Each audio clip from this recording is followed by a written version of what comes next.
just to add one perspective on how insurance can also contribute to resilience building. We've heard about the micro-level insurance, but then we are looking at what if the household is very poor, they cannot access, they cannot afford insurance. How then do we deal with that situation?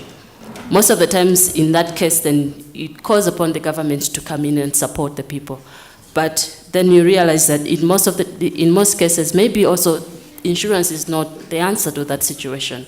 Then we come back to what Rachel and Alemanyu talked to us about, investing differently, maybe in productive safety net programs.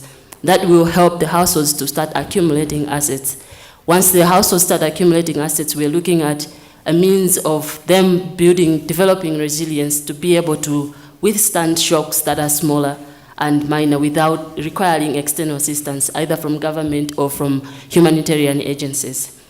Now, that's where I work for African Risk Capacity. That's where an institution like IFPRI comes in to provide that sound risk management, to provide contingent funding that will be able to scale up programs like safety net programs in a situation where there's been a catastrophic shock and there is need for government to come in and respond to the households that have been affected by that shock.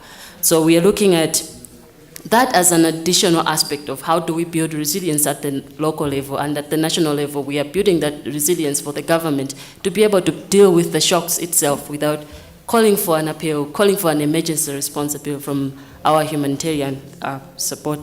And I would like to say IFPRI is a new institution, but we are now operational, and we've just issued out drought insurance policies of up to $135 million for 5 countries, that is Mozambique, Mauritania, Niger, Kenya, and Senegal. So I would thank you all for listening, and then I would open up the floor for questions to all the panelists.